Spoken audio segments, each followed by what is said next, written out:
अभिवादन स्वीकार कीजिए ब्रजेश मिश्रा का और आप देखना शुरू कर चुके हैं द डिबेट। बहनों भाइयों, कांग्रेस की 3 राज्यों में बुरी तरह से हार के बाद पार्टी हिल गई है और इंडिया गठबंधन में दरार पड़ गई है। ये पहला वक्त है जब एक हाई प्रोफाइल मीटिंग जो कल आयोजित होनी थी दिल्ली में, जो पहले से तयशुदा थी, शेड्यूल्ड थी, उसे रद्द करना पड़ा। इस हार ने कांग्रेस पार्टी ही नहीं, बीजेपी के खिलाफ तैयार हो रहे इंडिया अलायंस को भी जड़ से हिला दिया है। इस आई दरार के पीछे के कारण क्या हैं और अब कांग्रेस या इंडिया अलायंस इसको कैसे हैंडल करेंगे, ये एक महत्वपूर्ण कारक है। क्योंकि कांग्रेस ने न सिर्फ सरकार खोई बल्कि साख भी खोई और साथी भी खोए हैं। ये एक महत्वपूर्ण मसला है जिस पर सार्वजनिक चर्चा होनी चाहिए। बहन भाइयों, जब इन 3 राज्यों के चुनाव में कांग्रेस की बुरी तरह से पराजय हुई, तब इंडिया अलायंस के उसके साथी भी अब एक एक करके उससे मतभेद रख रहे हैं और मतभिन्नता इतनी आ गई है कि कल आयोजित होने वाली इंडिया अलायंस की हाई प्रोफाइल डिनर डिप्लोमेसी धड़ाम हो गई। कांग्रेस की हार और इंडिया अलायंस के साथियों का बिखराव, ये 2 महत्वपूर्ण कारक हैं जो 2024 में भारतीय जनता पार्टी के लिए राह आसान कर रहे हैं। क्या कांग्रेस अपने हार के कारणों की समीक्षा के लिए तैयार है? किन वजहों से राजस्थान, मध्य प्रदेश और छत्तीसगढ़ में उसे बुरी तरह से पराजय का सामना करना पड़ा? बल्कि छत्तीसगढ़ में तो बीजेपी के लोग भी मानते थे कि वहां पर कांग्रेस की सरकार रिपीट हो सकती है, लेकिन इतना मैसिव मैंडेट छत्तीसगढ़ के लोगों ने भी भारतीय जनता पार्टी को दिया कि वो किसी के लिए और कुछ बचा ही नहीं वहां पे। राजस्थान कांग्रेस के लिए बहुत ही एम्बैरेसिंग सिचुएशन हो गई। गहलोत और पायलट की लड़ाई में कांग्रेस ने राजस्थान भी गंवाया, राज भी गंवाया, रीति भी गंवाई, रिवाज भी गंवाया। अब कांग्रेस किस तरह से अपने सहयोगी दलों को इकट्ठा करेगी और चुनाव के पूर्व जो उसने इंडिया अलायंस का एक माहौल देश भर में खड़ा किया था, वो औंधे मुंह गिरा। बहनों भाइयों, कांग्रेस की समीक्षा करने को शायद तैयार नहीं है या समीक्षा करना नहीं चाहती है, लेकिन उसे ओपन फोरम पर इस चीज की समीक्षा करनी पड़ेगी कि किन कारणों से उसे बीजेपी के सामने डिफीट मिलती है और पहले यही कांग्रेस कैसे जीतती थी। 2018 में इन्हीं राज्यों में कांग्रेस ने बीजेपी को अप्रत्याशित मात दी थी, लेकिन देखिए 5 सालों में सिचुएशन कैसे बदल गई। जिस मध्य प्रदेश में बीजेपी को माना जा रहा था कि बीजेपी का जाना तय है, वहां बीजेपी ने पहले से अधिक सीटें सिक्योर करके अपनी बढ़ती हुई ताकत को दिखाया। कांग्रेस क्यों हारी वहां पे? क्या कांग्रेस इसमें आत्ममंथन के लिए तैयार है? अपोजिशन के उसके साथी उससे जब अलग हो रहे हैं तो क्या कारण है? और बीजेपी जीत रही है बहनों भाइयों, जन समर्थन के कारण जीत रही है।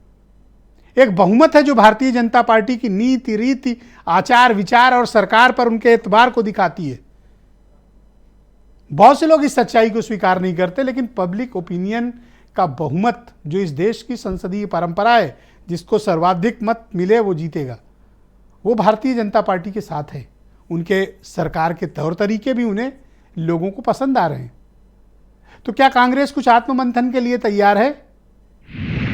क्योंकि 2023 में मिली इस हार ने 2 चीजें स्पष्ट कर दी। सरकार गंवाई कांग्रेस ने, साख गंवाई और साथियों को भी नाराज किया। आम आदमी पार्टी, जयंत चौधरी, अखिलेश यादव, ममता बनर्जी, हेमंत सोरेन, ये सब कांग्रेस से भले ही खुलकर नाराजगी का इजहार न कर रहे हो, लेकिन पिछले 3 महीनों में कांग्रेस का जो एटीट्यूड था मुंबई के अधिवेशन के पश्चात, उससे ये सब नाराज हैं। उस दौरान कांग्रेस ने इनसे किसी से बात नहीं की बल्कि साथियों का तिरस्कार किया, जिसका नतीजा आज कांग्रेस को उत्तर प्रदेश में अखिलेश यादव की बेरुखी के रूप में झेलना पड़ रहा है। उन्होंने कहा कि हारे तो अहंकार कम हुआ, तापमान ठंडा पड़ा, क्योंकि अगर इन राज्यों में जीतती कांग्रेस तो पहला गला वो पकड़ती सहयोगियों का ही। तो कांग्रेस ने क्या सबक और सीख ली और अब भारतीय जनता पार्टी का क्या लक्ष्य है? और उत्तर प्रदेश की राजनीति में इन 3 राज्यों से आई हार बीजेपी और अपोजिशन के लिए क्या रास्ता रखती है? तो क्या अब कांग्रेस जो अपर हैंड दिखाने की कोशिश कर रही थी इस चुनाव के पहले, अब क्या उसे समाजवादी पार्टी की लीडरशिप में ही यूपी में आगे बढ़ना होगा? अब उसके लिए रास्ते कठिन हैं? जवाब हां भी हो सकता है। तो अब आने वाले वक्त में इन 12-13 दिन का जो वक्त है, क्या कांग्रेस अपने इन सहयोगी दलों को मनाकर वापस उस मॉरल प्लेटफॉर्म पे ला पाएगी जहां पर वो बीजेपी जैसी माइटी पॉलिटिकल पावर का सामना कर सके? अभी तक इसका कोई जवाब कांग्रेस के पास नहीं है कि अब इंडिया अलायंस का आगे का भविष्य क्या होगा। हालांकि कोई नेता साफ साफ इससे अलग भी नहीं हो रहा है, लेकिन बेरुखी सबकी है। अखिलेश यादव की बेरुखी, हेमंत सोरेन ने कहा कि मेरा प्री इंगेजमेंट से बिजी हूं, नीतीश कुमार ने अभी तक कुछ बोला नहीं, पहुंचेंगे नहीं, ममता बनर्जी ने कहा मैं तो व्यस्त हूं, अभी जा नहीं पाऊंगी। यही तो मेन ताकत है और यही मेन ताकत इस वक्त इनके इनविटेशन को इग्नोर मार रही है। इसी कारण कल होने वाली डिनर को कैंसिल करना पड़ा है, अब शायद 17 या 18 में करें। यह कोई सामान्य हार नहीं थी विपक्ष के लिए, एक असामान्य अप्रत्याशित हार थी। अब इस हार के बाद किस नैतिक बल के साथ अपोजिशन भारतीय जनता पार्टी का मुकाबला करेगा? मामला कहां फंसा हुआ है? उत्तर प्रदेश में। क्या होगा यहां पे? आज की चर्चा का विषय इसी बात पर निर्भर है। आप कुछ बयान सुने, फिर इस डिबेट को आगे बढ़ाएंगे। भ्रष्टाचार, तुष्टीकरण और परिवारवाद को लेकर देश के भीतर, देश के हर नागरिक के दिल में जीरो टॉलरेंस बन रही है। केंद्र सरकार ने देश में भ्रष्टाचार के विरुद्ध जो अभियान छेड़ रखा है उसको भारी जन समर्थन मिल रहा है। ये परिवर्तन का चुनाव रहा। मध्य प्रदेश के अलावा सभी लोगों ने ज्यादातर ये कहा कि परिवर्तन हुआ है और परिवर्तन जनता चाहती थी, उसी का परिणाम है कि परिवर्तन हुआ है। अगर परिवर्तन का ही मतदान था तो ये सबसे ज़्यादा चिंता का विषय बीजेपी के लिए है, क्योंकि आने वाले समय में जब लोकसभा चुनाव होगा तो जनता परिवर्तन की तरह देखेगी और परिवर्तन चाहेगी। इतनी घबराहट क्यों है सरकार और बीजेपी को इंडिया गठबंधन से? अभी कैसे वो कह देंगे? उनको कैसे मालूम है कि टूट गया है? ये घबराहट है, ये भारतीय जनता पार्टी और सरकार की घबराहट का नतीजा। तो बहनों भाइयों, आज की परिचर्चा को हम आगे बढ़ाएंगे क्योंकि कांग्रेस को अपने सहयोगी दलों का ताना भी सुनना पड़ रहा है।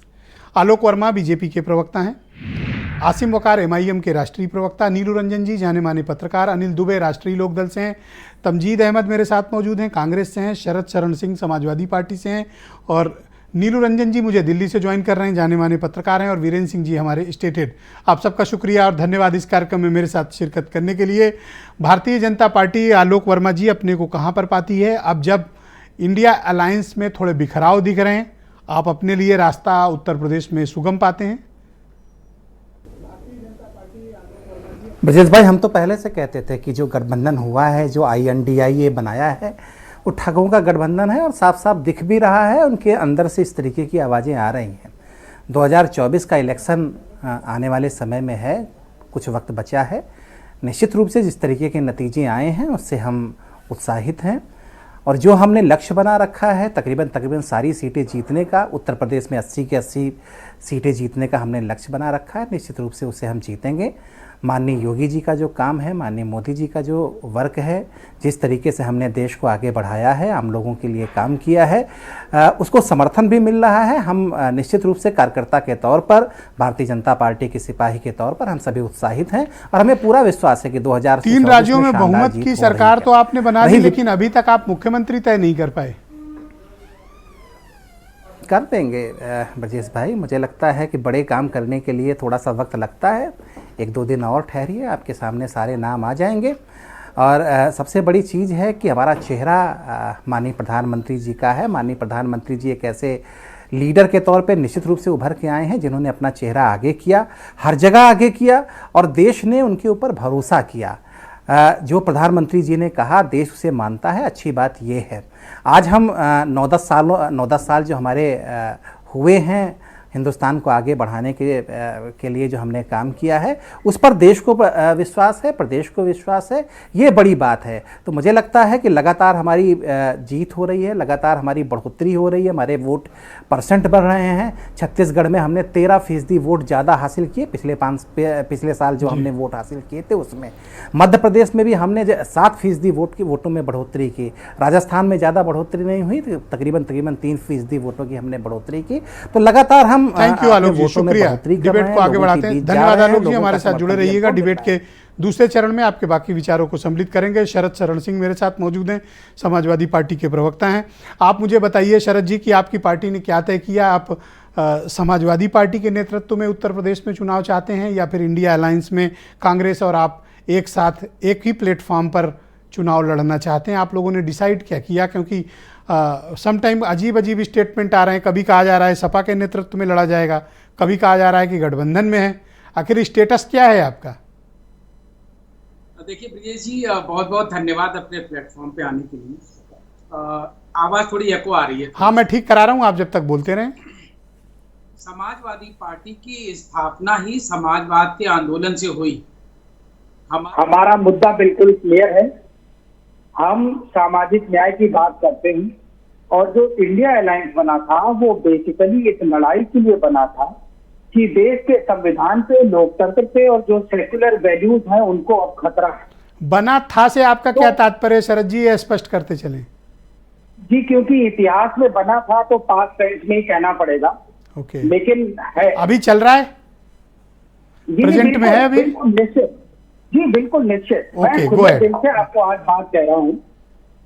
इंडिया अलायंस में वो सब लोग हैं जो समाजवादी विचारधारा के हैं, नफरत की राजनीति के खिलाफ हैं, सांप्रदायिक राजनीति के खिलाफ। हम इस कोर वैल्यूज के साथ इकट्ठे हुए हैं और हम देश हित में, देश के जनमानस के हित में इकट्ठे हुए हैं। हाँ, जहां तक राष्ट्रीय दलों के घमंड की बात है, गुरूर की बात है, तो अभी हमें भारतीय जनता पार्टी के साथी बोल रहे थे ठगों का गठबंधन। आप थोड़ा अपना वाला बताओ, आप किसके घमंड की बात कर रहे हो? क्या कांग्रेस का जिक्र करना चाहते हो? नहीं, मैं तो ये कह रहा हूँ कि आखिर राष्ट्रीय दलों में इतना गुरूर और इतना घमंड आता कहां से है? क्या क्षेत्रीय दलों की और क्षेत्रीय राज्यों की और जैसे वहां के संस्कार और समाज है, उनकी अलग अलग विभिन्न आवाज और सोच विचार है, क्या उनकी ताकत को एकजुट करके ही हिंदुस्तान नहीं बनता है, भारत नहीं बनता है या इंडिया नहीं बनता है?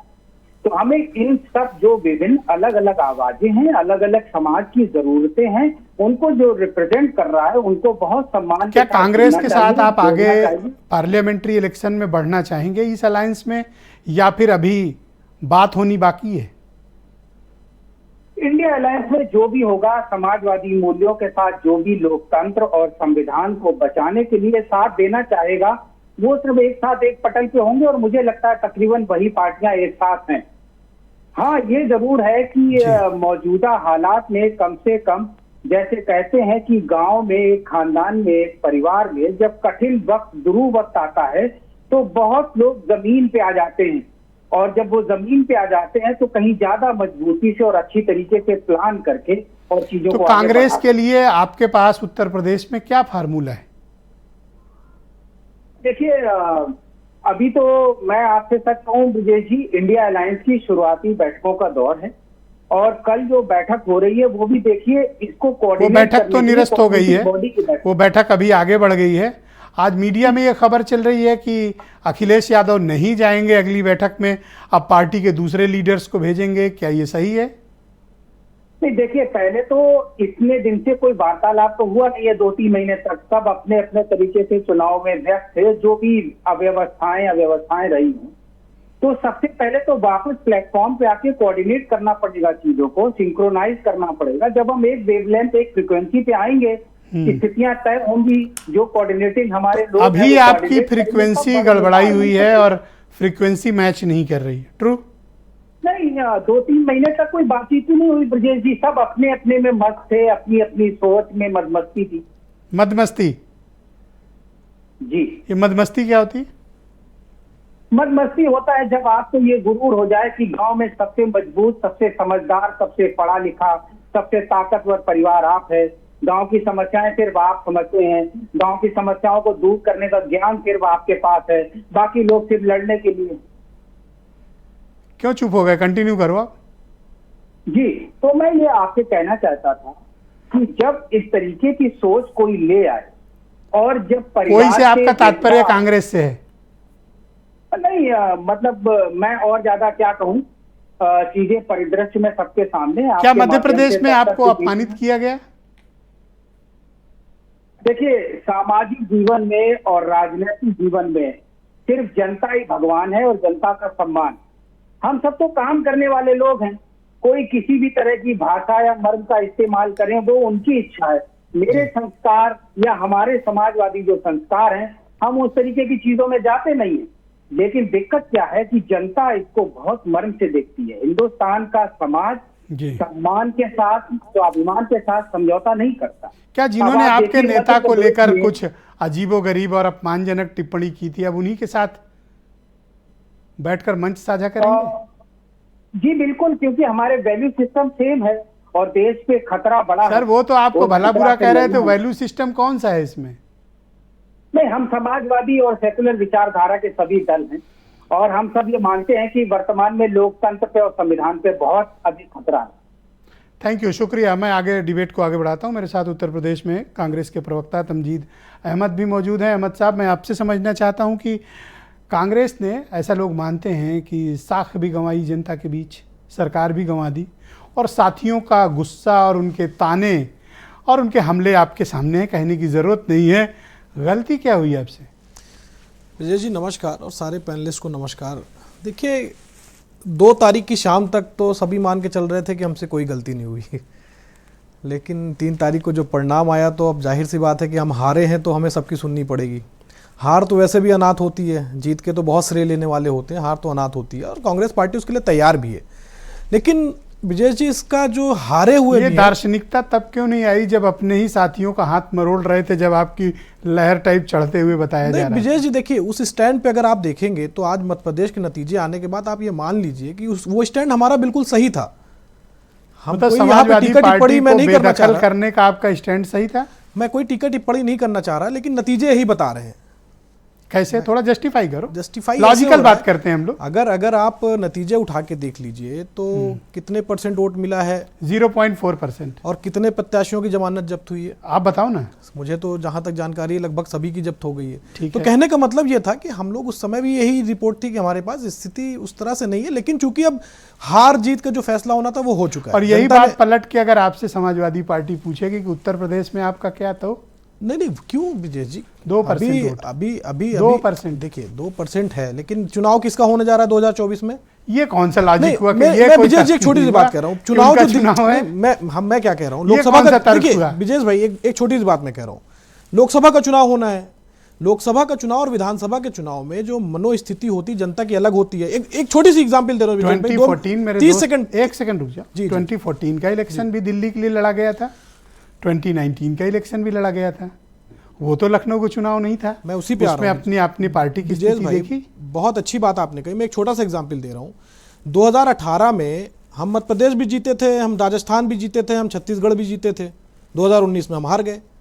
क्योंकि जनता का जो मनोस्थिति होती है वो अलग होती है, लोकसभा चुनाव में अलग होती है और विधानसभा चुनाव में अलग होती है। वही मैं कह रहा हूं कि अगर उसी एग्जाम्पल को हम यहाँ पे अप्लाई करें तो हमारे पास 1 लोकसभा में सीट है और समाजवादी के पास 3 सीटें हैं। यही डिफरेंस है। तो आप चाहते हो कि 1:3 का फार्मूला लगे? जो भी फार्मूला हो वो तो नेतृत्व तय करेगा, लेकिन अभी हमारा जो पूरा जो नेतृत्व है उत्तर प्रदेश का, पूरी तरीके से कांग्रेस पार्टी को मजबूत करने में अभी हम लोग की एक यात्रा भी निकलने जा रही है, जो कि आपने अखिलेश यादव का स्टेटमेंट सुना? उन्होंने कहा अहंकार टूट गया, तापमान गिर गया आपका। और दूसरी उन्होंने, एक सुन लो बात पूरी, दूसरा उन्होंने कहा कि जिसको आना है समाजवादी पार्टी के साथ आगे बढ़े, आ जाए हमारे साथ। देखिए अब ये इसी में अहंकार छुपा हुआ है। खैर मैं उस पर बात नहीं करना चाहता कि कौन अहंकार बोल रहा है। देखिए अगर मेक इट क्लियर। अगर ये फैसला कर लिया जाए कि जिसको आना है हमारे साथ ही आए तो उन्होंने बोला है। नहीं तो वही तो इसमें ब्रजेश जी आप खुद ही इतने वरिष्ठ पत्रकार है, तो इसमें अहंकार छुपा है या नहीं छुपा है आप बताइए। मेरे से फैसला क्यों चाहते हो? मैं खुद अपनी फैसला नहीं करा clarity रहा दो हूं। आप अगर आप सुनिए, मैं तो उसका भी अगर फैसला हम दे दूं कह कि दें रात में अभी 1 बजे तक उनके नेताओं को बैठाए थे और सुबह लिस्ट जारी कर दिए। अगर हम कह दें कि जिसको आना है हमारे साथ है तो अहंकार है, अगर वो कह ना ये तो कोई नहीं, आप बोलो ना, ये बात ओपनली कहो। कह नहीं रहा हूं। अभी देखिए ब्रजेश भाई, अभी चीजें, हम लोग चुनाव हारे हैं 3 राज्यों में, बिल्कुल सही है, लेकिन थोड़ा सा इसका पॉजिटिव विश्लेषण भी होना चाहिए ब्रजेश भाई। देखिए हमें करीब 5 करोड़ वोट मिले हैं, 4 करोड़ 91 लाख, भारतीय जनता पार्टी से 10 लाख ज्यादा वोट मिले। तेलंगाना में हमारी सरकार बनी, राजस्थान में रिवाज जो चल रहा है चलता है ऐसे तो 5 लाख वोट अखिलेश यादव को मिलते तो बीजेपी को हरा के वो सरकार में आ जाते। मतलब हम लोग प्रेसिडेंशियल डेमोक्रेसी में नहीं हमारे है, यहाँ असेंबली कॉन्स्टिट्यूएंसी और पार्लियामेंट्री कॉन्स्टिट्यूएंसी का बिल्कुल सही, बिल्कुल सही। वो नतीजा हमारे पक्ष में नहीं आया। अब हम लोग बैठेंगे, उसका एनालाइज करेंगे, फिर इंडिया के सारे घटक दल साथ में मिलकर ममता बैठेंगे। बनर्जी ने कहा टाइम नहीं है, हेमंत सोरेन ने भी कहा टाइम नहीं है, अखिलेश यादव ने कहा प्रश्न ही नहीं, हम जाएंगे ही नहीं। हो ठीक जी, और कांग्रेस पार्टी ने उसको एक्सेप्ट किया। ये तो नहीं कहा कि नहीं आपको आना ही पड़ेगा, हमने डेट आगे बढ़ा दी, आपको अपनी कैंसिल करनी पड़ी। वही कह रहे हैं, ये नहीं जाते तो समन्वय बड़ी अपमानजनक स्थिति। यही तो समन्वय है ब्रजेश जी। अगर कोई हमारा घटक दल किसी वजह से नहीं आ पा रहा है तो हम ये नहीं कह के अड़ गए ना कि हमको मीटिंग करनी है। हमने कहा आप नहीं आ पा रहे हैं, हम भाई मीटिंग को बढ़ा देते हैं आगे, फिर से जब सब लोगों की सहमति बनेगी नई डेट बन जाएगी, इसमें क्या दिक्कत है? ऑलराइट, तो क्या अखिलेश यादव के साथ आप लोग वापस अखिलेश जी हमारे प्रकट करके बातचीत के लिए तैयार हैं? बिल्कुल, वो हमारे घटक दल, इंडिया घटक दल के हिस्सा है। कभी ऐसा कोई स्टेटमेंट किसी ने दिया क्या? कौन खेद प्रकट करने वाला है, नाम बता सकते हैं जी? खेद कौन प्रकट करेगा? खेद प्रकट क्या, जब सब लोग बैठेंगे बात करेंगे, कहां क्या चूक हुई, सब सारा निष्कर्ष निकल आएगा। राजनीति में देखिए राजभर जी ने क्या क्या नहीं किया भारतीय जनता पार्टी के साथ। आज भारतीय जनता पार्टी दोस्त हैं, एक हो गए, वही तो मैं कह रहा हूं ना। तो राजनीति में क्या बोला जा रहा है, पॉलिटिकल स्टेटमेंट, इसके बहुत मायने नहीं होते। जब हम लोग बैठेंगे बात करेंगे सब चीजें सुलझ जाएंगी, ऐसी कोई बड़े मसला नहीं है। में राष्ट्रीय लोकदल के अनिल दुबे जी मेरे साथ मौजूद हैं। प्रवक्ता अनिल जी, आपका स्वागत है। मैं आपसे जानना चाहता हूं कि इस वक्त इंडिया अलायंस की जो एक बैठक बुलाई गई थी, अब चुनाव परिणाम आने के बाद इस बैठक को फिलहाल के लिए आगे बढ़ा दिया गया है। नई तिथि अभी पब्लिकली अनाउंस नहीं हुई है।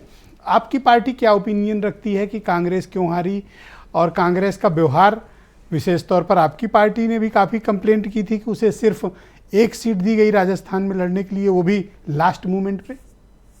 देखिए ब्रजेश जी, कांग्रेस को जो बड़ा दिल दिखाना चाहिए था वो इस चुनाव में उन्होंने नहीं दिखाया।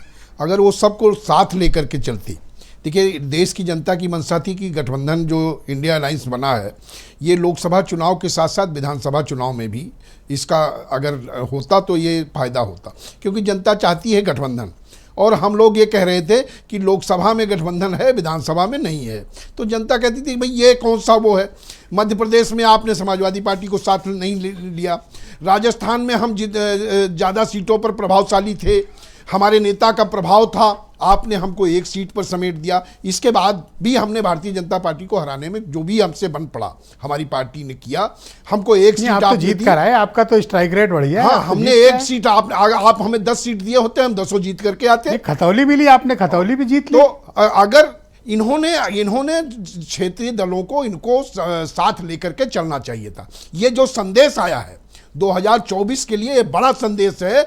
जनता ने ये संदेश दिया है कि जो गलती आप अभी 2024 में करते तो और पछताते, अब यहीं से सुधार कर लीजिए कि 2024 में ये गलती ना हो। अच्छा, तो अब आप सिखाओगे कांग्रेस को? नहीं, जो भी लड़े नहीं, आप सिखाओगे कांग्रेस को? नहीं, क्यों सुझाव क्या, तो कोई भी दे 4 जिलों में सिमटी पार्टी कांग्रेस को सीख देगी। नहीं, हम उस दल में गठबंधन में शामिल हैं, तो हम अपने सुझाव नहीं देंगे कि आप जीतने के लिए भारतीय जनता पार्टी को अगर हराना है तो सीटों की संख्या पर मत जाइए, जहां जीत सकते हैं वही लड़ने की बात करिए। जहां एक फार्मूला लेके तमजीद अहमद आए हैं। नहीं, हम भी सुझाव नहीं देंगे। सुन लो दुबे जी, पहले सवाल ले लो फिर जवाब। नहीं, ये कह रहे हैं 1:3 का रेशियो चलेगा, 1 हमारा है तो 3 तुम्हारे हैं। नहीं ब्रजेश जी, देखिए गठबंधन वो कह रहे हैं कम से कम 33% सीट हमें चाहिए, यही फार्मूला है ना? नहीं, फार्मूला ब्रजेश जी ये नहीं होगा। फार्मूला ये होगा जो जहां प्रभावशाली है, जहां समाजवादी पार्टी प्रभावशाली है वहां समाजवादी पार्टी को लड़ने दीजिए, जहां राष्ट्रीय लोकदल प्रभावशाली है वहां राष्ट्रीय लोकदल को लड़ने दीजिए, जहां आप प्रभावशाली हैं या जो दल प्रभावशाली भैया कोई उसको लड़ने दीजिए। दुबे जी, कोई नियम होगा, कोई फार्मूला होगा, न्यूटन का कोई पांचवा नियम होगा, नहीं, कुछ तो होगा। नहीं, मैं कह तो रहा हूं कि आप जो भी ऐसे ही तय कर लोगे कि इनका प्रभाव है। क्या आकलन नहीं होता ब्रजेश जी? बताओ हमें तो फार्मूला तो दो। ये तो सर्वविदित है कि कहां पे कौन प्रभावशाली है। आप आकलन करा लीजिए। सभी दलों के शीर्ष नेता इंडिया गठबंधन में शामिल हैं, किसके सभी अहंकार बैठते हैं टूटने की बात आप लोग कर रहे हैं बार बार जी। किसका अहंकार टूटा? नहीं, अहंकार की बात नहीं। अहंकार में तो रावण हर साल जलाया जाता है ब्रजेश जी। अहंकार करोगे तो रावण की तरह से जो है हर वर्ष जलना पड़ेगा। ये आपकी भाषा है ना, मैं ऐसा बोल रहा हूँ, ये सब आप बोल रहे हो। नहीं, मैं बोल रहा हूँ ना, मैं कह रहा हूँ अहंकार नहीं होना चाहिए। बोल रहे हो अहंकार किसी को नहीं होना चाहिए, सबको लेकर के चलने की बात करिए। ये एक हार केवल कांग्रेस की नहीं है, ये संपूर्ण विपक्ष की हार है। इसको अगर ये कह रहे हम कि ये कांग्रेस की हार है तो ये गलत है। हम सारे विपक्ष के लोग हारे हैं। हमको इस हार से सबक लेकर के 2024 में वो मजबूती करनी है कि हम भारतीय जनता पार्टी को हरा के जाएं। एक चुनाव क्या कांग्रेस हारी, बीजेपी तो चलो उनकी परंपरागत दुश्मन है, वो तो करेंगे ही। आप ही लोग कपड़े फाड़े डाल रहे हो उनके। हम कपड़े नहीं फाड़ रहे हैं, हम क्या तो क्या नहीं बोले हो। अभी मैं रिपीट चला दूं, ये रावण और पुतला और क्या, ये तो मैंने अहंकार जल गया, क्या भाषा है? देखिए, अहंकार तो किसी का अहंकार तो होना ही नहीं चाहिए। आप सबको लेकर के चलने की बात करिए। राजनीति में 1 और 1 11 होता है। और आपने अगर मध्य प्रदेश में अखिलेश जी प्रचार कांग्रेस के प्रवक्ता आते थे, तन के बैठते थे, तब आप लोग मिमियाते थे। नहीं, हम आज वो सुन रहे हैं और आप जो ऐसी सी भाषा बोल रहे हो। और उसकी कोई बात यही समय है और क्या है। राजनीति में सभी सुझाव देते हैं। Thank you. सुझाव देते हैं। अगर राजस्थान में चौधरी जयंत सिंह जी दौड़ा किए होते, उनको आपने इस्तेमाल किया होता तो आज कुछ और स्थिति होती। आपने तो हमको 1 सीट दी, लेकिन हमने तो उसके बाद भी त्याग किया। ओके, दूसरे राउंड में आपके बाकी विचार लेंगे। आपने काफी कुछ खरी खोटी सुना ली, अब थोड़ा उनको सांस भी लेने दो। हमने तो पिल पड़े हो सब लोग। आपने जो कहा। रुक जाओ, 1 मिनट रुको। मैं आसिम वकार को इनवाइट करता हूं इस डिबेट में भी। नीलू जी के पास पूरी समीक्षा करेंगे। वकार साहब, आपका बहुत स्वागत और शुक्रिया। आपकी पार्टी 7 सीटें तेलंगाना में जीतने में कामयाब रही, पर जिनके साथ आप खड़े थे 10 सालों से, बीआरएस, बुरी तरह से उनकी हार हुई और कांग्रेस ने अपनी सरकार बना ली। बाकी राज्यों में आपके लिए स्थिति बड़ी खराब रही है। आपने क्या आत्ममंथन किया कि ये अपमानजनक पराजय आप लोगों को क्यों झेलनी पड़ी? नहीं, बिल्कुल आत्ममंथन करना पड़ेगा हम लोगों को। और यकीन मानिए कि हम लोग बहुत जल्दी अपने राष्ट्रीय अध्यक्ष जनाब असद साहब के साथ बैठेंगे। आत्ममंथन करना पड़ेगा सर, बिल्कुल करना पड़ेगा। लेकिन सच्चाई ये है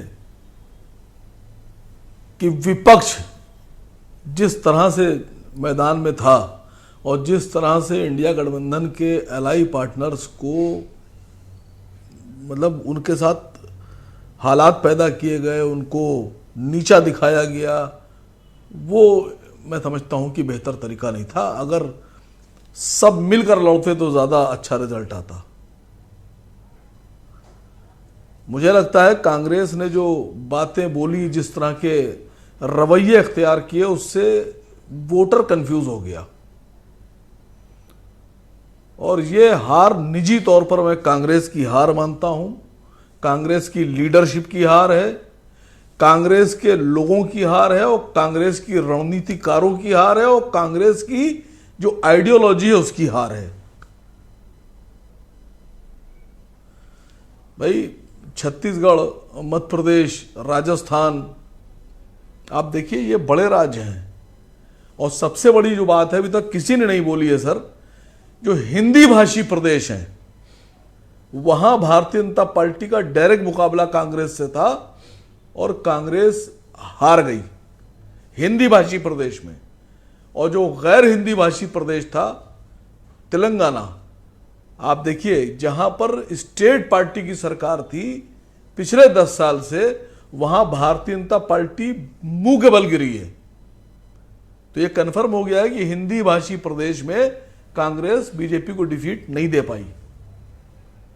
और जो गैर हिंदी भाषी प्रदेश थे वहां की आवाम ने साउथ में बीजेपी को नकार दिया। अब ये कांग्रेस को सोचना है। तो ये मध्य प्रदेश में कमलनाथ से ऐसी क्या गलती हो गई, भूपेश बघेल ने ऐसा क्या कर दिया, ये सब भी तो हर तरह का टोटका अपनाए, फिर हारे क्यों? नहीं सर देखिए, कमलनाथ के बारे में एक बात बोल दूं। कमलनाथ और दिग्विजय सिंह ने खाली मध्य प्रदेश नहीं हारा है, कमलनाथ और दिग्विजय सिंह ने, मुझे नहीं बोलना चाहिए, माफी के साथ बोल रहा हूं, राहुल गांधी जी शायद सुन लें मेरी बात, कोई पहुंचा दे।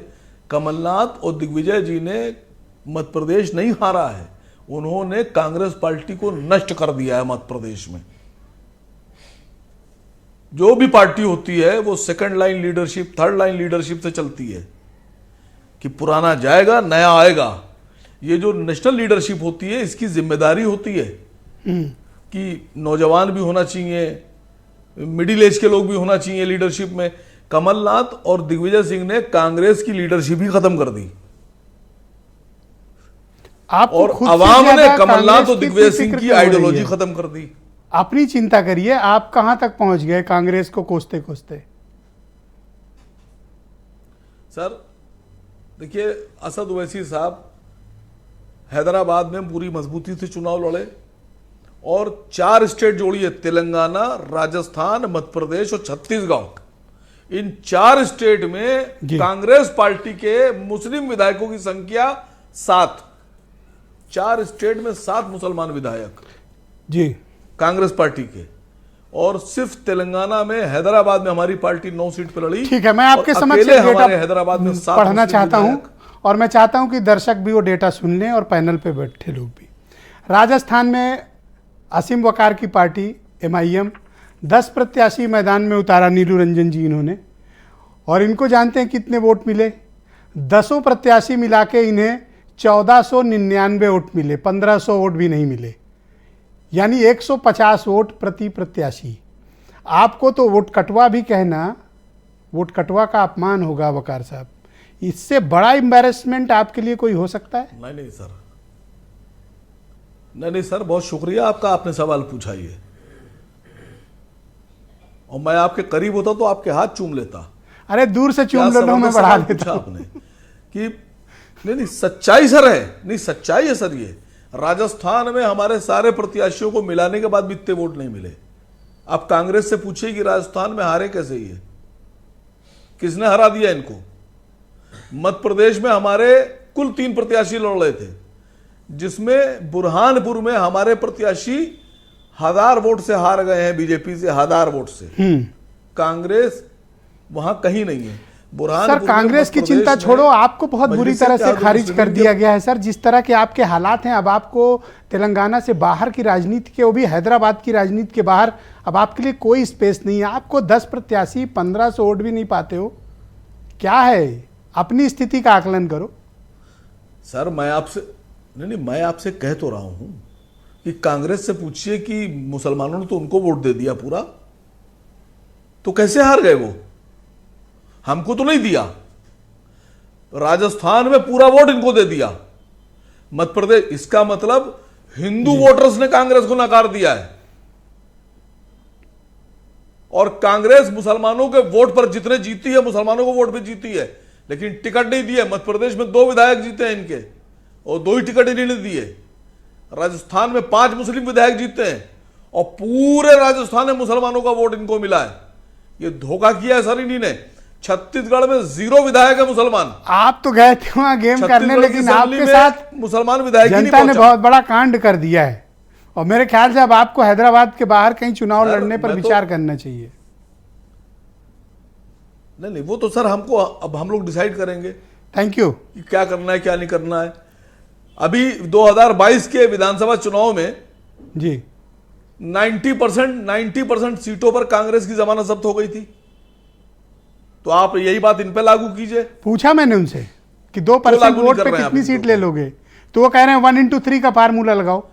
तो क्यों लड़ रहे हैं सर? मैं पूछ तो रहा हूं। अगर नहीं, अगर आप हम पर लागू कर रहे हैं ये बात कि हम एक जिले में, एक स्टेट में एक जाके सिमट जाएं, तो यही बात कांग्रेस पे लागू क्यों नहीं कर रहे हैं आप? हाँ करो लागू। पक्षपात क्यों कर रहे हैं आप? नहीं, मैं तो कह रहा हूं क्यों कर रहे हैं आप? मैं पूछा उनसे 2% वोट है, कितने टिकट ले लोगे, पूछा हूं मैं उनसे, और अभी भी ओपनली पूछा हूं उनसे। नहीं तो जवाब कहां मिला आपको? जवाब नहीं मिला। तो लेकिन सर अब अगर आपके आंकड़ों के हिसाब से मजलिसे नहीं, आपके आंकड़ों के हिसाब से MIM को 1500 वोट भी नहीं मिले हैं, तो राजस्थान इनको किसने हराया? अच्छा सर, ये डेटा गलत है जो मैं पढ़ा हूं? मजलिस पे इल्जाम क्यों लगा रहे हैं? 1499 वोट पाए हो, बताओ मैं गलत कह रहा हूं? कोई बता दे। मैं तो आपकी सच अरे सर, मैं आपसे यही कह रहा हूं, आपका डेटा सही है। कांग्रेस को अब ये बताना होगा वोट कटवा भी नहीं रह गए सर, कैसे हराया उनको, मैं नीलू रंजन जी को कैसे हराया। थैंक यू वकार साहब, दूसरे राउंड में आपके प्रदेश में ये कैसे हार गए, प्लीज वेट। छत्तीसगढ़ में ये कैसे हार गए, मिजोरम में कैसे दूसरे राउंड का वेट करो, आपके लिए बहुत तगड़ी तैयारी करके कांग्रेस के प्रवक्ता ने रखी है और आपको वो करारा जवाब मिलेगा। मैं नीलू रंजन जी को आमंत्रित करता हूं। नीलू रंजन जी वो पत्रकार हैं जो चुनाव के दौरान मेरे साथ कई बार डिबेट में रहे और उन्होंने ये हमेशा कहा कि राजस्थान, मध्य प्रदेश और छत्तीसगढ़ में भारतीय जनता पार्टी को काफ़ी बढ़त है।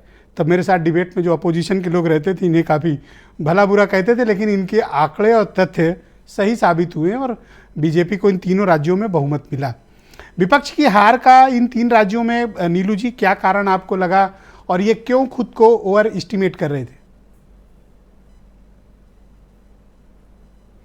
देखिए, विपक्ष जो ओवर एस्टिमेट कर रहा था वो सिर्फ एक जो नैरेटिव थी उसकी लड़ाई में वो अपने आप को आगे देख रहे थे सोशल मीडिया पे, और जो अखबारों की हेडलाइन थी उसमें बराबर दिख रहे थे, चैनलों के जो डिबेट होते थे उसमें ये हावी थे। लेकिन जो मैं जिस आधार पे पहले मैं कह रहा था कि क्यों भाजपा आगे है, जब तक वो भाजपा के आगे होने के मूल आधार को, मूल चीज़ों को नहीं समझेगी विपक्ष, उसका काट विपक्ष के ढूंढना मुश्किल है। आज की जो बहस हो रही है उसमें कहीं भी कोई विपक्षी नेता इसके मूल वजह को समझने की कोशिश नहीं कर रहा है। इसके कई कारण हो सकते हैं। जैसे एक आंकड़ा सिर्फ आप देखें कि जिन राज्यों में चुनाव हुआ है वो एस्पिरेशनल डिस्ट्रिक्ट, होताकांक्षी जिले, जो पिछड़े हुए जिले हैं, उन जिलों में, इन राज्यों में जिले पड़ते हैं, उसमें 76 सीटें थी, 52 सीटें जीती बीजेपी ने। पिछली बार मुश्किल से 22 थी इनकी। तो ये जो चीजें दिखाती हैं। और दूसरी बात मैंने आपको उस वक्त भी बोला था कि अगर आदिवासी वोट शिफ्ट किया जैसे गुजरात में किया था, अगर राजस्थान, छत्तीसगढ़ और मध्य प्रदेश में शिफ्ट किया बीजेपी की तरफ, तो बीजेपी बड़ी जीत की तरफ जाएगी, आपको ध्यान होगा। और वो शिफ्ट किया। चुनाव के बाद नतीजे आए, उसमें सबने ये कहा। मैंने ये भी कहा था कि 2019 में और 2022 में कुछ ज़्यादा, मतलब दलित वोट जो है वो बीजेपी की तरफ गया। 19 में थोड़ा गया, 22 में ज़्यादा गया और बीजेपी को बड़ी जीत दिलाया। अगर वो दलित वोट बीजेपी की तरफ जाता है तो फिर वो जीत बड़ी हो जाएगी बीजेपी की। और यही सब कुछ हुआ, कहीं ना कहीं आप देखें तो हुआ। समस्या यह है कि जो विपक्ष है वो 1+1 जोड़ रहा है, वो गठबंधन कर रहा है कि वोट न कटे, वो वोट कैसे जुड़े और नए हम समीकरण कैसे बनाएं, नए समाज को कैसे जोड़ें, अपना वोट बैंक का विस्तार कैसे करें। जब तक इस पे आप काम नहीं करेंगे तब तक इस झटके से सर ये जो कांग्रेस के नेतृत्व में चल रही है इंडिया अलायंस, ये कैसे उभर पाएंगे और अब इनके साथियों का क्या होगा? क्योंकि अभी सब इन्हें इग्नोर मार रहे हैं, जितने भी टॉप लीडर्स हैं इनके अलायंस के। देखिए, अब जो लोकसभा का चुनाव आ रहा है, समय बहुत ही कम बचा है, बहुत ही कम बचा है इंडिया अलायंस के लिए। अगर गठबंधन कर भी लेते हैं तो अब एक नया फॉर्मूला देना, नए वर्ग को जोड़ना, नई चीजें पेश करना जनता के सामने, जिससे जनता इनके तरफ आकर्षित हो, वो समय मुझे लगता नहीं कि बचा है। मतलब कुछ अगर नई चीज बिल्कुल ले आए और जिससे जनता को लगे कि हाँ भाई ये जो गठबंधन है या जो विपक्ष है वो हमें बेहतर भविष्य दे सकता है, इसके पास देश के विकास का बेहतर रोड मैप है, तो हो सकता है युवा वर्ग हो, जो मध्यम वर्ग हो, जो बाकी लोग हैं वो उसके तरफ महिलाएं आकर्षित हों, तो वो कुछ बड़ा इनका जब तक जनाधार नहीं बढ़ेगा, जब तक वो नए वर्ग को जोड़े। देखिए भाजपा में क्या अंतर है और इनमें, ये भी तो हो सकता है सर कि बीजेपी की बढ़ती हुई ताकत इन सबको एक साथ एक प्लेटफॉर्म पर खड़े रहने को मजबूर कर दे, कि कंप्रोमाइज करके भी सही ये सब इकट्ठे रहेंगे, मजबूरी है। लेकिन समस्या ये है उसमें कि जहां पे बीजेपी को 48% या 50% से ज्यादा वोटें आने लग जाए, जैसे बीजेपी को 2019 में 50% उत्तर प्रदेश में वोट आ गया था, तो जब 50% जब कोई पार्टी क्रॉस करने लग जाती है तो विपक्षी जो गठबंधन है ना वो बेमानी हो जाती है। सवाल यह है कि बीजेपी का जो आधार वोट है वो जिस ढंग से फैल रहा है उसको कैसे रोकें और अपना आगे कैसे बढ़ाएं, इस पे मुझे कोई भी नेता कोई भी बात नहीं कर रहा है। सिर्फ ये लोग बात करते हैं कि जनता नाराज है, जनता का जो खिलाफ वोट है वो हमें एकजुट कर लें, हम एक साथ आ जाएंगे तो जीत जाएंगे। तो वो जो 33% और 32% वाला जो फॉर्मूला था कि 32% हाँ, वो नहीं चलता सर। अब तो सरकार बना लिया, सत्ता में आना है तो 45-46% से ऊपर का वोट शेयर चाहिए। 2014 में 31-32% वोट बीजेपी को था, वो 38% ले गई 2019 में। सीटें भले उसकी केवल 20 बढ़ी हो, 21 बढ़ी हो, लेकिन जो वोट है वो 8% बढ़ा दिया। और अगर वो वोट शेयर 40-45 ले जाते हैं, 42 ले जाते हैं, तो फिर ये विपक्ष क्या करेंगे? इनको वो शेयर जी शुक्रिया सर, हमारे साथ जुड़े रहिएगा। डिबेट के बाकी दूसरे चरण में आपके बाकी विचारों को हम सम्मिलित करेंगे। नहीं चर्चा हो रही है जी, वीरेंद्र जी भी हमारे साथ इस डिबेट में आ गए। वीरेंद्र जी, उत्तर प्रदेश को लेकर काफ़ी चर्चाएं चल रही हैं कि बीजेपी का मुकाबला करने के लिए, वो भी खासतौर पर इन 3 राज्यों के परिणाम के बाद बीजेपी की ताकत में और इजाफा हुआ है। तो ये अपोजिशन विशेष तौर पर समाजवादी पार्टी और कांग्रेस में क्या कोई अंडरस्टैंडिंग हो पाई या नहीं हो पाई, या गतिरोध अभी कायम है? देखिए, चुनाव परिणाम देश में बड़े आए हैं और इस पर चर्चा बड़ी होनी चाहिए, लगातार होनी चाहिए। ये बात ज़रूर है कि जिस पार्टी ने दावा किया था कि हम 5-0 से ये चुनाव जीतेंगे, वो 1-4 पे आ गई है। और उसने अपने साथियों के साथ जो व्यवहार किया, जब उत्तर प्रदेश के परिप्रेक्ष्य में हम देखेंगे तो वहाँ पर उसकी रणनीतिक चूक मानी जाएगी। जो भी कांग्रेस के बड़े नेता हैं, पुराने नेता हैं, दिग्गज लोग हैं, अगर वो अपने सहयोगियों का अपमान करेंगे, खासतौर से उत्तर प्रदेश में, और उनके बड़े नेता इस पर बोलेंगे भी नहीं, उनको रोकेंगे भी नहीं, तो ये अपनी स्थिति को आवश्यकता से ज़्यादा अगर आकलन कर ले कोई, देखिए कहा गया है कि अनुमान गलत हो सकता है, अनुभव गलत नहीं होता। कांग्रेस का जो अनुमान था वो गलत गया है और उसको अनुभव से सीख लेनी चाहिए थी। उत्तर प्रदेश में आज जब रिजल्ट आ गए हैं, तो अगर कांग्रेस से कहा जाए कि भैया टिकट ले वो लोकसभा के नेता, तो नेता कहे भैया करोड़ों रुपया खर्च करके अगर 5000 वोट मिल लगवाए तो कह जाए कि कांग्रेस के टिकट लिए। 3 नाम के अलावा चौथा नाम बताना मुश्किल आ जाएगी कि कांग्रेस के टिकट के लिए दावेदार हैं। रायबरेली, अमेठी, यहाँ भी पोजीशन उतनी स्ट्रांग नहीं रह जाएगी। ब्रजेश जी, 4,90,00,000 वोट कांग्रेस कहती हमें मिले, 4,80,00,000 वोट बीजेपी को मिला, 10 लाख वोट बीजेपी कम पाई और सीट ज़्यादा जीती। कितनी विचित्र बात है। तो जो व्यक्तिगत आक्षेप लगे, समाजवादी पार्टी उत्तर प्रदेश में इंडिया गठबंधन की सबसे बड़ा दल है, 100 से ज़्यादा विधायक हैं। उसके बावजूद उनके प्रदेश अध्यक्ष उनको बी टीम बताते रहे भाजपा की, और मुलायम सिंह के लिए भी कहा कि अपने पिता का उन्होंने सम्मान नहीं किया अखिलेश यादव ने। तो जब प्रमोद आचार्य कृष्णम या अजय राय या कांग्रेस के और प्रवक्ता जब भाजपा से पहले बाद में निपटे, पहले वो सपा से निपटने पर मादा हो गए, तो फिर ऐसी स्थिति में अब लोकसभा में उनके लिए क्या संभावनाएं बचती हैं? एक कांग्रेस का बड़ा धड़ा है नेताओं का जो कहते हैं कि मायावती से हम चले जाएंगे। अब रिजल्ट के बाद मायावती भी उनसे गठबंधन तो करेंगी नहीं। मुसलमान भी अब कांग्रेस के ऊपर उसका भरोसा डगमगा गया कि लोकसभा में इनको वोट देने से पानी मोट न चला जाए, तो बचा क्या कांग्रेस के पास? तो अहंकार इस तरह का नहीं होना चाहिए कभी। इस देश की कांग्रेस सबसे बड़ी पार्टी है, पुरानी पार्टी है, लेकिन उत्तर प्रदेश में उसके पास दरी बिछाने वाले लोग नहीं हैं, गिनती के लोग नहीं हैं। वो काहे को अपने आप का बड़ापन लेके घूम रही है।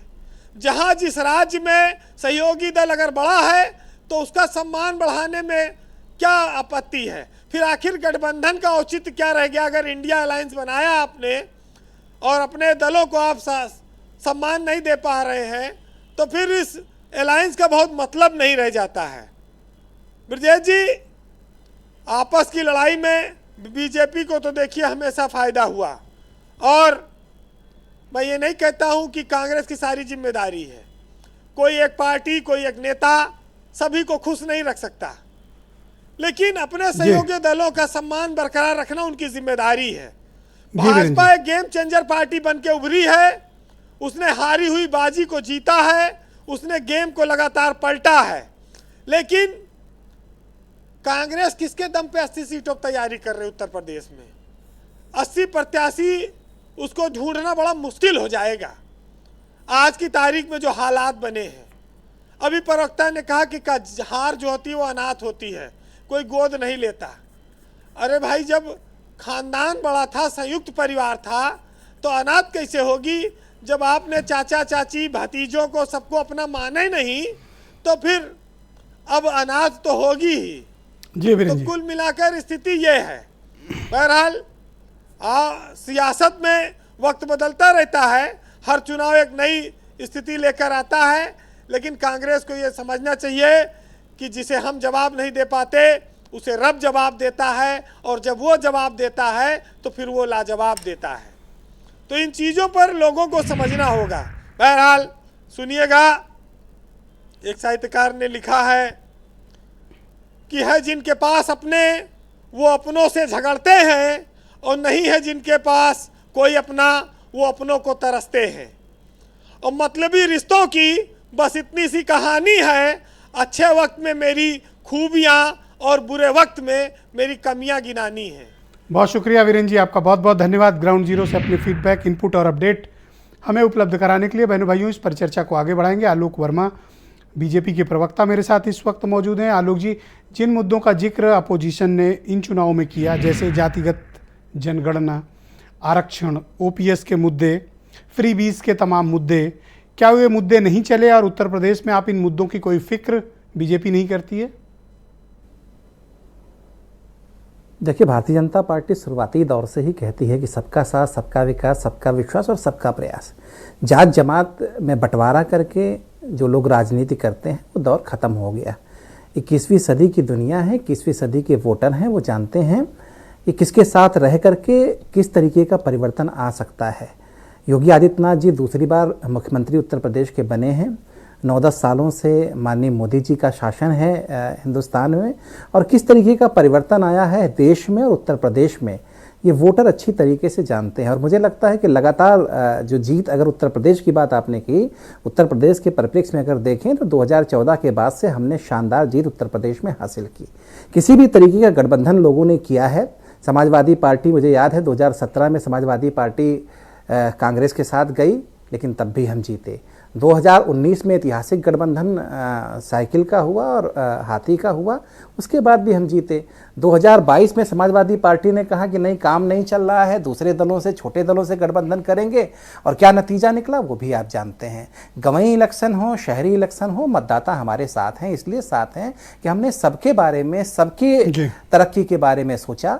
गांव का विकास कैसे हो सकता है, सड़कों का विकास कैसे हो सकता है, बिजली 24 घंटे कैसे उत्तर प्रदेश में आ सकती है, हालात कैसे बदल सकते हैं, क्राइम पे काम कैसे हो सकता है, ये योगी आदित्यनाथ जी की सरकार ने और मोदी जी की सरकार ने सोचा। तो मुझे लगता है कि शायद इसीलिए हम लगातार जीत रहे हैं उत्तर प्रदेश में भी और दूसरे इलाकों में भी।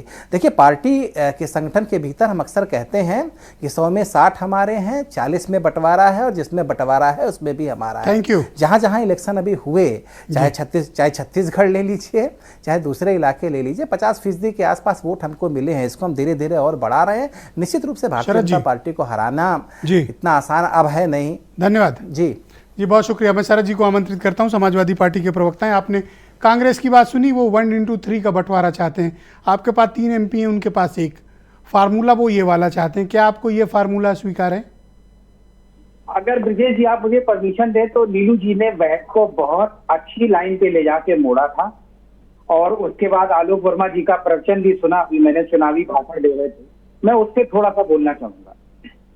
मैं नीलू जी का खास तौर से काफी गंभीर व्यक्तित्व है और अच्छे तरीके से उन्होंने स्टडी किया चुनाव, उनका ध्यान आकर्षित करना चाहूंगा।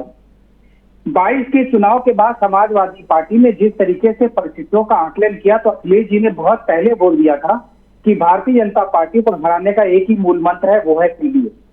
और पीडीए का आप असर देखिए कि बिहार में जातिवार जनगणना हुई है, बिहार में लगातार नौकरियां खुल रही हैं, और सबसे बड़ी बात कांग्रेस भी अब इस मुद्दे पे हमारे साथ है कि जातिवार जनगणना होनी चाहिए, सामाजिक न्याय की बात होनी चाहिए, और बिहार में भारतीय जनता पार्टी उस बिल में ये सब कोई मुद्दे इस चुनाव में शरद जी नहीं चले। मुझे बस 30 सेकंड दीजिए। दुख की यही बात है ब्रजेश जी, जो आपने बोला, दुख की यही बात है कि इस चुनाव में जो मुख्य लड़ाई में दल थे उन्होंने इन जमीनी मुद्दों का इस्तेमाल ही नहीं किया।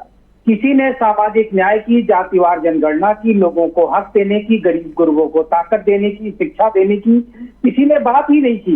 लोग पता नहीं कौन से, जो आपने बीच में शब्द किया था ना, वो टंटे और टोटके और पता नहीं कौन कौन सा सॉफ्ट हिंदुत्व और वो सारा यूज करते रहे। जमीनी मुद्दों को अरे बागेश्वर बाबा से पर्ची निकलवा रहे थे जी। मुझे सब तो कर्म करके देखे। मुझे बस 15 वकार साहब रुक जाइए, आ रहा हूँ आपके पास। कंक्लूड करें, थोड़ा वक्त का अभाव, ये सेकंड राउंड, पहले राउंड आप लोग बहुत बोले, अब थोड़ा कंक्लूड करें। आज की तारीख में गृह मंत्री जी कह रहे हैं कि मैं जातिवार जनगणना के साथ हूँ। केशव मौर्य जी विधान परिषद में लगातार चिल्ला के बोल रहे हैं कि जाति गणना के साथ हूँ। और यकीन, थैंक यू सर, शुक्रिया। इस मुद्दे पर डिबेट अभी हम लोग करेंगे, पूरे हफ्ते करेंगे। मेरे साथ तमजीद अहमद हैं, यूपी में कांग्रेस के प्रवक्ता हैं। क्या तो ये कह रहे हैं आसिम वकार, वकार साहब आ रहा हूं, बस एक सेकंड रुक जाओ। क्या बोले आसिम वकार, आप सुन पा रहे हैं मुझे अहमद जी? जी जी जी, अच्छा सवाल यही। अच्छा, हाँ, ये क्या तो कह गए, ये आप पे कितनी लानते भेज रहे हैं ये। जी जी जी जी जी, देखिए अब चूंकि आसिम वकार साहब की गवर्नमेंट थी तेलंगाना में, अब चली गई है। एक तरह से वो बीआरएस के पार्टनर थे, तो वो चली गई है, तो कहीं ना कहीं कांग्रेस से उनको तकलीफ होना लाजमी है, और कांग्रेस ने वो सत्ता छीन ली है तो तकलीफ होना लाजमी है। वो एक है, वो पीड़ा दिख रही है आसिम वकार साहब से। लेकिन ब्रजेश जी, मैं आता हूँ मुख्य मुद्दे पे आता हूँ। जिस तरीके से अभी आलोक वर्मा जी ने, आपने पूरा स्पीच सुना उनका, या भारतीय जनता पार्टी के जितने नेताओं का स्पीच सुना, इंक्लूडिंग प्रधानमंत्री जी का, मैं एक बड़ा सवाल खड़ा करता हूँ। किसी को ये बोलते सुना कि 450 में जो हमने वादा किया सिलेंडर हम देने जा रहे हैं, 3100 में दान खरीदने जा रहे हैं, जो मुख्य जनता के मुद्दे उस पर किसी ने अभी तक कोई बयान दिया है? सारी बातें हो रही कि भारतीय जनता पार्टी को हराना मुश्किल है, लेकिन जो मुख्य मुद्दे जिन पे ये चुनाव लड़े थे, जिनकी वजह से ले लें, सदन में बैठ जाएं, सरकार में आए, तो आप विपक्ष हो, आप पूछना इनसे। नहीं पूछेंगे, लेकिन कोई इस पे मुंह नहीं खोल रहा है कि हम 450 में सिलेंडर दे देंगे। ना दे तब तो पूछोगे, अभी तो गठन ही नहीं हुआ। तो देखिए, दबाव तो इन पे बनाना शुरू करना पड़ेगा, क्योंकि इन्होंने दीपावली पे भी सिलेंडर देने के लिए कहा था, दिया विजय जी? अरे जो जिनके साथ हो वो तो दबाव उन पे बना नहीं पा रहे हो। नहीं वो ठीक है, वो हमारे परिवार का मामला है ब्रजेश जी, वो हम समझ जा लेंगे, सुलटा लेंगे, वो हमारे घर का मामला है, वो हमें पता है कैसे। अच्छा, एक चीज और स्पष्ट कर देता हूँ ब्रजेश जी, आप जो ये कह रहे हैं कि एक 1:3 का फॉर्मूला मैं दे रहा हूँ, नहीं देखिए, ये टीवी डिबेट में तय नहीं होता। मैं सिर्फ स्थिति बता बोला, मैंने बोला, लेकिन ये बोला कि 1 सीट हमारी, 3 सीट उनकी है, लेकिन ये कोई फार्मूला नहीं है। फंस जाओ तो मेरे ऊपर गगरी फोड़ के भागने की कोशिश आप लोग सभी करते हो। बोल दोगे खुद और फंस जाओगे तो कहोगे नहीं। मैं स्पष्ट कर रहा हूं, देखिए जो आज की स्थिति, मैं आसिम वकार को बुला, थोड़ा वक्त का अभाव है जी, बहुत कंटिन्यू रहेगी। वकार साहब कुछ कहना चाह रहे थे, आप बोलिए। नहीं सर, देखिए बिल्कुल कहना चाह रहे थे। मसला ये है कि अब कांग्रेस पार्टी जो मुख्यमंत्री बना रही है वो आरएसएस का है, ये जनता को समझना होगा। किसकी बात? जो मुख्यमंत्री इस वक्त तेलंगाना में बनने जा रहा है, शपथ लेने जा रहा है, वो आरएसएस का पैदाइश है, एबीवीपी के जरिए से आया है राजनीति में। तो मुझे लग रहा है कहीं ऐसा ना हो जाए कि कांग्रेस के सारे मुख्यमंत्री आरएसएस ही देना शुरू कर दे, सारे प्रदेश अध्यक्ष आरएसएस इनको दे। हैदराबाद के बाहर अजय राय आरएसएस से, नाना पटोले वोट तक नहीं दिला पाए अपनी कम्युनिटी का ओवैसी साहब, और आप कह रहे हो कि कांग्रेस पर सवाल उठा रहे हो। किसी से हैदराबाद के बाहर नहीं निकल पाए। मैंने अभी देखिए, ये हमारी कम्युनिटी को समझना होगा। नहीं, ये आपका सवाल अच्छा है, ये हमारी कम्युनिटी को समझना होगा, तेलंगाना के उन मुसलमानों को समझना होगा। जब ये फंस जाते हैं तो कहते हैं बहुत अच्छा, 7 एमएलए मुसलमान अपोजिशन में बैठेंगे सर। ये बचने की कोशिश है इनकी। नहीं बचने की कोशिश है भैया। पर्ची निकलवाई थी मुझे, पूरी पर्ची निकलवाई थी बागेश्वर बाबा से। मैं बता रहा हूं आपसे, आ रहा हूं, उस पर आ रहा हूं सर, मैं उस पर आ रहा हूं। कमलनाथ ने बाबा बागेश्वर को बुलाया अपने चार्टर्ड प्लेन से, उनकी आरती उतारी और कहा कि हिंदू राष्ट्र है। बीजेपी कह रही थी बनाएंगे और कमलनाथ कह रहे हैं कि हिंदू राष्ट्र है। उन्होंने डिक्लेयर कर दिया था हिंदू राष्ट्र, पर्ची निकलवा ली। अब इससे ज्यादा और क्या होगा साहब? उसके बाद भी हार गए। हार तो आप भी गए। मैं यही तो मुसलमानों से कह रहा हूं। 10 सीट पे लड़े, 15 से वोट भी नहीं पाए। मुसलमानों से पूछ रहा हूं कि किस लिए वोट दे रहे हो? आपको देने का क्या फायदा? तमजीद साहब से पूछ रहा हूं, कांग्रेस प्रवक्ता है, नहीं कांग्रेस के प्रवक्ता है, क्या आप इस बात से इनकार करेंगे कि कमलनाथ ने क्या ये नहीं कहा था कि हिंदू राष्ट्र है? सर वो डिबेट किसी और दिन कर लेंगे। थैंक यू, थोड़ा वक्त का अभाव है। अनिल दुबे, क्या अभी रास्ते मैं पूछ रहा हूं सर आपसे, और क्या डिस्कशन में आप लोग वापस जाएंगे? अनिल दुबे, हम लोग कोई रास्ते थोड़ी बंद होंगे। सर एक लाइन और बोलना चाह रहा था सर। एक लाइन सर आज क्या हो गया, इतना उत्तेजित क्यों हो रहे हैं आप वकार साहब? गठबंधन तो एक लाइन, ये 15 से वोट इनके गले पड़ गए। सर एक लाइन, सर एक लाइन। हाँ बोलो बोलो बोलो बोलो। सर एक पार्टी, समाजवादी पार्टी, देखिए बात शरद साहब को करना चाहिए थी। समाजवादी पार्टी के राष्ट्रीय अध्यक्ष अखिलेश यादव के बारे में जो अल्फाज इस्तेमाल किए गए, अरे छोड़ो अखिलेश फकलेश, ये कमलनाथ साहब, क्या इसके ऊपर इनको राहुल गांधी जी को टोकना नहीं चाहिए था? एक राष्ट्रीय अध्यक्ष पार्टी के पूर्व मुख्यमंत्री, थैंक यू, उनके ऊपर इस तरह की टिप्पणी होना चाहिए। अपने को छोड़ के आपको बाकी सब की चिंता है। उम्मीद रख रहे हैं अनिल दुबे जी कि आप गठबंधन के रास्ते खुले हैं। जी ब्रजेश जी, बिल्कुल बातचीत के रास्ते खुले हैं। हम लोग इंडिया गठबंधन को मजबूत करेंगे और हम लोग इससे सबक लेंगे। जो ये हार मिली है, इससे सब लोग सबक लेकर के 2024 में ये गलतियां न दोहराई हैं। ऑलराइट नीलू जी, मैं आपसे समझना चाहता हूं कि सर अब आगे अपोजिशन का क्या भविष्य आप देखते हैं? बीजेपी जितनी ताकतवर पार्टी बनकर उभरी उसके समक्ष। देखिए, अपोजिशन का भविष्य यही है कि वो नए वर्ग तक पहुंचने की कोशिश करे, अपना वोट बैंक आगे बढ़ाने की कोशिश करे। सिर्फ नकारात्मक राजनीति से बात नहीं बनेगी। कहाँ गलती हुई ये तो जानना जरूरी है, लेकिन बीजेपी ने ताकत कैसे पाई, बीजेपी कैसे आदिवासियों, दलितों से लेकर सभी वर्गों का वोट हासिल करने में सफल रही, वो देखना होगा। इसको सिर्फ हिंदू मुस्लिम के एंगल से या कुछ और एंगल से, ईवीएम के एंगल से देखने से बात नहीं बनेगी। जहां तक 2024 का इलेक्शन का सवाल है, मुझे नहीं लग रहा है कि विपक्ष में अभी कोई नया विजन सामने आ रहा है। सिर्फ वोट को जो काटने से बचाने के लिए जो एकजुट होने की बात हो रही है, उससे बात नहीं बन पाएगी। क्योंकि अगर पिछली बार का अगर आप देखें आंकड़े लोकसभा चुनाव का, तो जो 303 सीटें बीजेपी ने जीती थी, उसमें से 222 सीटें जो थी वो ऐसी जीती थी जिसमें 50% से अधिक वोट बीजेपी को आए थे। उन सीटों पे कैसे आप चुनाव जीतेंगे? मतलब कोई ना कोई नई चीज इनको इजाद करनी पड़ेगी, कोई नया रास्ता ढूंढना पड़ेगा, बहुत शुक्रिया नए आपका। वर्ग तैयार करने पड़ेंगे और भाजपा की जो बढ़त है उसको रोकने की कोशिश करनी पड़ेगी। बहुत शुक्रिया, मैं आप सबका बहुत आभारी हूं कि आप सबने अपने डिबेट में अपने महत्वपूर्ण वक्त निकाला और इन मुद्दों को लेकर हमने खुलकर चर्चा की। बहनों भाइयों, 3 राज्यों के परिणाम और उसके बाद की राजनीति में क्या बदलाव आया है, पूरे सप्ताह इस मुद्दे पर डिबेट हमारी जारी रहेगी। कल भी इन्हीं मुद्दों से जुड़े हुए मसले पर हम बात करेंगे। बहुत शुक्रिया, धन्यवाद, नमस्कार।